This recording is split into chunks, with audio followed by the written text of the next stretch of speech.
हाय दोस्तों, मैं एडवोकेट मोहित कठैया और आप देख रहे हैं मेरा यूट्यूब चैनल कानून के ज्ञान में आपका स्वागत है।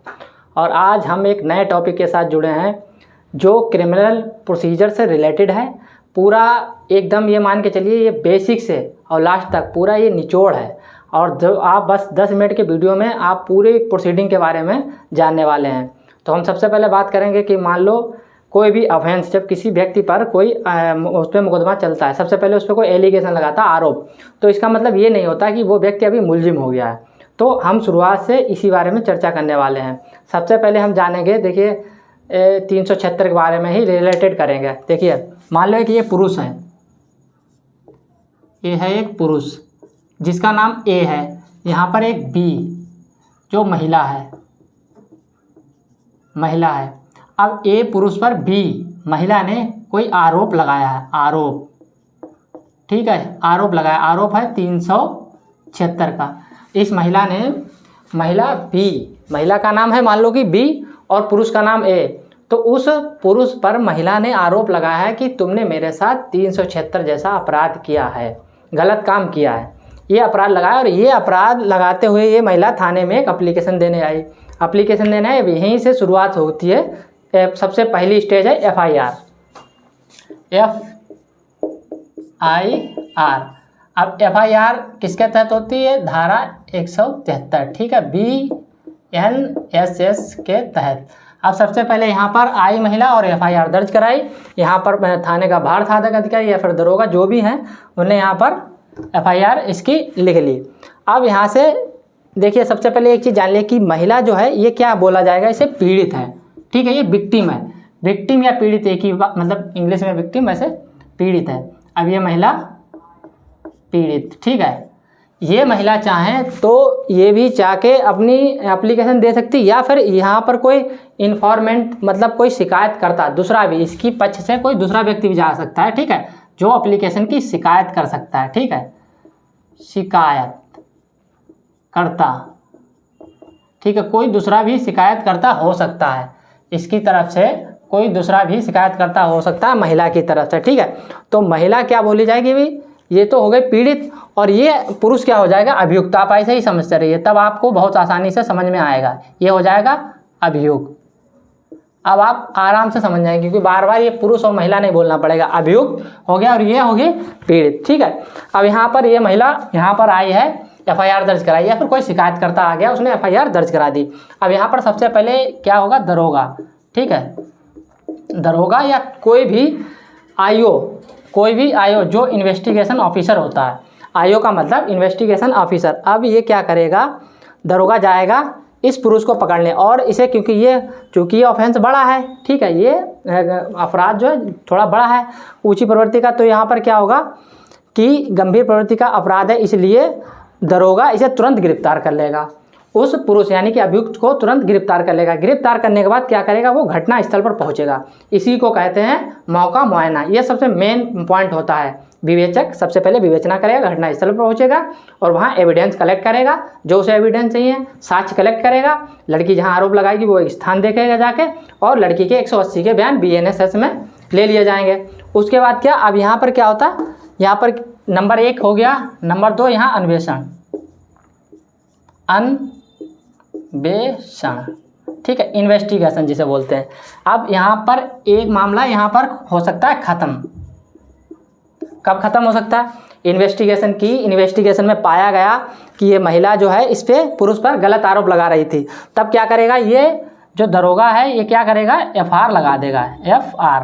अगर ये FR का मतलब होता है फाइनल रिपोर्ट, इसके बाद कुछ भी नहीं है।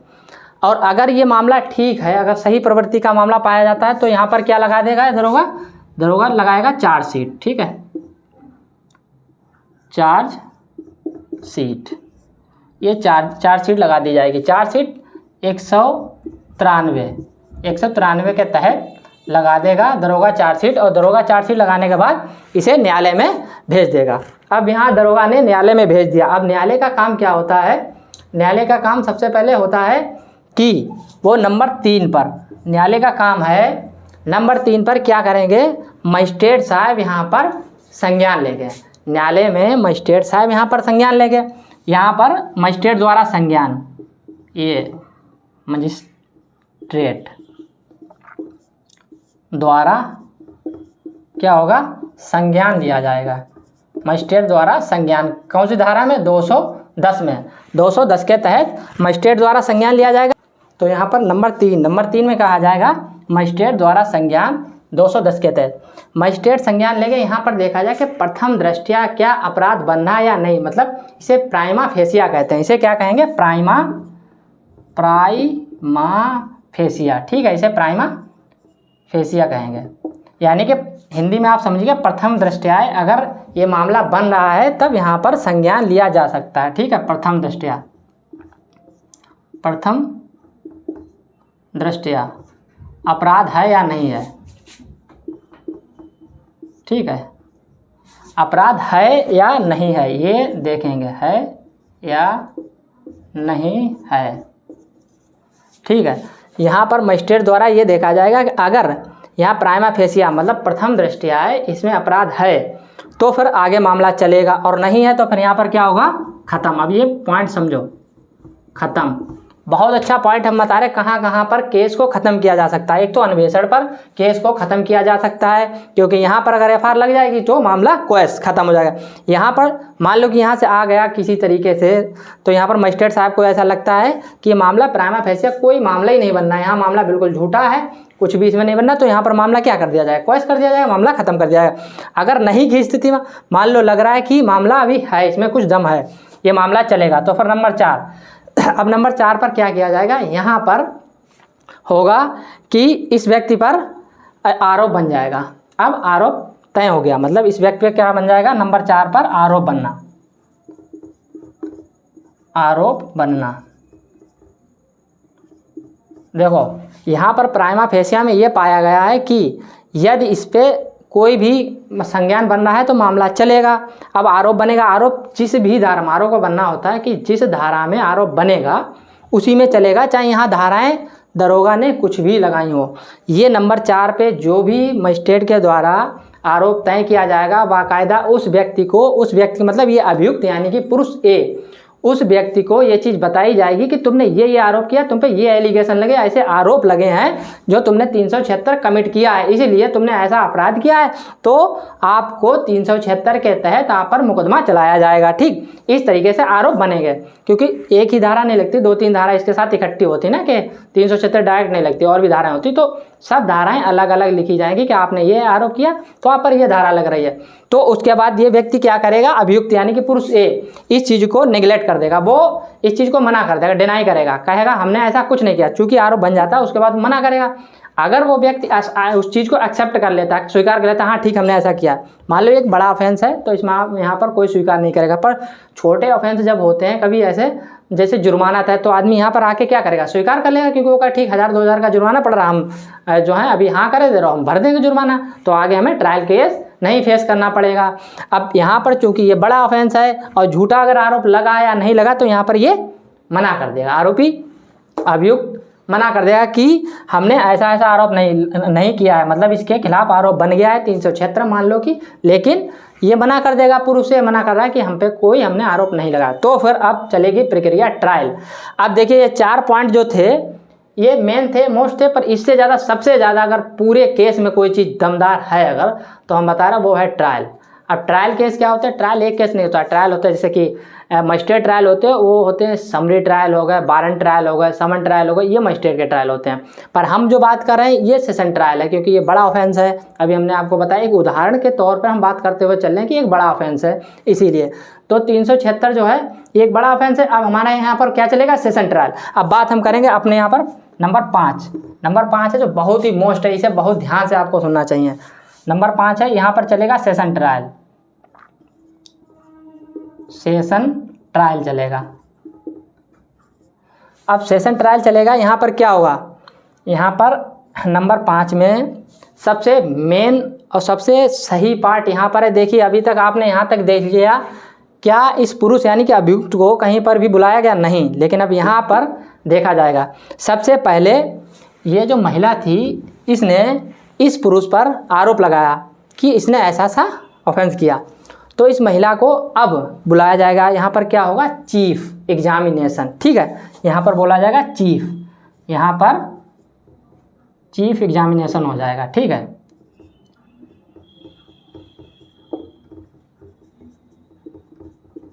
ठीक है, यहाँ पर चीफ एग्जामिनेशन हो जाएगा। नंबर पहला पॉइंट, चीफ एग्जामिनेशन क्या होता है। चीफ एग्जामिनेशन, इस महिला को बुलाया जाएगा, इससे पूछा जाएगा कि आपके साथ ये हुआ। कौन पूछेगा? सरकारी अधिवक्ता पूछेंगे उनसे कि क्या तुमने जो यहाँ पर एलिगेशन लगाए थे क्या वो ये हैं। तो ये महिला सेम टू सेम डिट्टो एकदम वैसा ही बोल देगी, हाँ सेम यही हुआ है। तो ये कुछ भी नहीं, सिर्फ चीफ पूछा जाएगा और सेम टू सेम लिख दिया जाएगा। जो भी महिला बोलेगी वो सेम टू सेम लिखी जाएगी कहानी, जैसी भी उसके बोलना है बोल दे। अब यहाँ पर क्या होगा, नंबर 2 मोस्ट इंपॉर्टेंट पॉइंट है। नंबर 2 बहुत सबसे ज़्यादा मोस्ट है। यहाँ पर क्या होगा, क्रॉस। अब ये देखो क्रॉस एग्जामिनेशन ही होगा, यहाँ पर क्रॉस एग्जामिनेशन होगा। ये सबसे अब मेन पॉइंट आ गया क्रॉस। अब जो महिला ने जो यहाँ पर बातें गढ़ी या बोली या आरोप लगाया, जो भी लगाया, यहाँ पर जो है वकील साहब अब इससे क्रॉस करेंगे। किनके वकील साहब? अभियुक्त के, कि आपने यहाँ पर जो एलिगेशन लगाए, यहाँ पर जो एलिगेशन लगाए, उनमें कितना डिफरेंस है। क्योंकि ये जो प्रक्रिया हुई थी, ये आपकी एफआईआर अब कम से कम यहाँ तक आने में मान के चलो 1 या 1.5 साल 2 साल हो जाते हैं। 2 साल में यदि एक बात मान के चलिए, अगर वो घटना सच्ची है तो वो व्यक्ति ज़िंदगी भर नहीं भूलेगा, और अगर घटना सच्ची नहीं है तो मान के चलिए 2 साल में उसके दिमाग में कितनी खिचड़ी पक जाएगी और यहाँ जाके अपने आप बदल जाएगी। ठीक, बस यही तो पॉइंट सबसे बड़ा होता है कि फिर वो एफआईआर को मिलाएगा और यहाँ पर जो आपने बोला था चीफ में वो, और प्लस आपने जो 180 के बयान जो दिए थे यहाँ पर जो दरोगा को, वो सारे मिला के फिर आपसे यहाँ पर क्रॉस के बारे में बात की जाएगी। अब यहाँ पर क्रॉस कर लिया गया, मान लो यहाँ वकील साहब ने, जो अभियुक्त के वकील साहब हैं, इन्होंने क्रॉस कर, ये यहाँ पर है क्रॉस एग्जामिनेशन हो गया। अब क्रॉस एग्जामिनेशन होने के बाद एंट्री अभियुक्त की हो गई। अभियुक्त की एंट्री होती है 230 BNS में। क्या है कि अभियुक्त के जो है स्टेटमेंट यहाँ पर रिकॉर्ड किए जाते हैं। 213 में इसका 213 ही बन जाता है इसी दौरान, किसका? अभियुक्त का। इसके बाद अभियुक्त को मौका दिया जाता है कि ये सफाई साक्षी लाए अपने, मतलब वो जो गवाह हो वो अभियुक्त के द्वारा लाए जाएंगे, और जो अभियुक्त ये इस पर जो आरोप लगाता पुरुष पर, ये अपने भी गवाह लाएगा और बताएगा अपनी स्थिति को। ठीक है, तो यहाँ पर क्या किया जाएगा, ये अभियुक्त द्वारा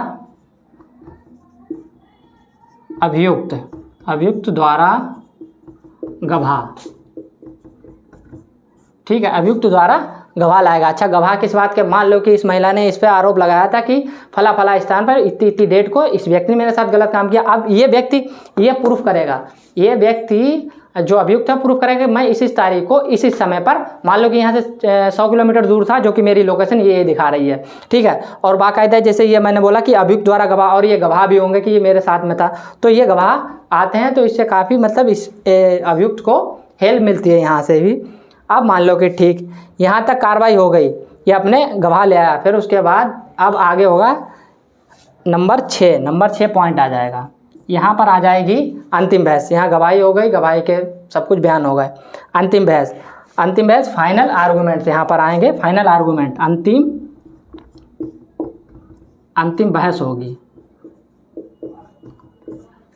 अंतिम बहस किस प्रकार की होगी कि अब देखिए अभियुक्त के वकील, ठीक है, और पीड़िता के वकील, दोनों लोग अपने अपने आर्गूमेंट्स यहाँ पर रखेंगे। तथ्य फैक्ट सारे, जो कि ये पुरुष के पक्ष से अपने सफाई साक्ष्य भी देगा, और सारे तथ्य यहाँ पर रख दिए जाएंगे, जो अंतिम बहस होगा। यानी कि 6 नंबर पर अंतिम बहस होगी। अंतिम बहस होने के बाद ये चीज़ देखी जाएगी। नंबर 7 पे क्या आएगा? नंबर 7 पे निर्णय। ठीक है, यहाँ पर निर्णय जज के द्वारा निर्णय दिया जाएगा।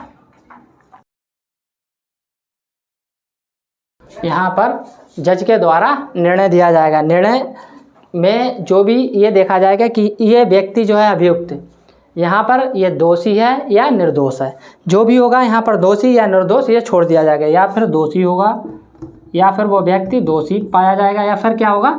निर्दोष हो सकता है। ठीक है, अब मान लो कि वो व्यक्ति या दोषी है या निर्दोष है। अगर जो भी है, अब इस प्रक्रिया से अभियुक्त सेटिस्फाइड नहीं हुआ, यहाँ पर मान लो कि इसे दोषी करार दे दिया गया, जज साहब द्वारा दोषी करार दे दिया गया, लेकिन अभियुक्त इस प्रक्रिया से सेटिस्फाइड नहीं हुआ, क्योंकि अभियुक्त को ये लगता है कि हमने ये काम गलत नहीं किया, तो फिर अभियुक्त क्या करे? वो रिवीजन में चला जाए।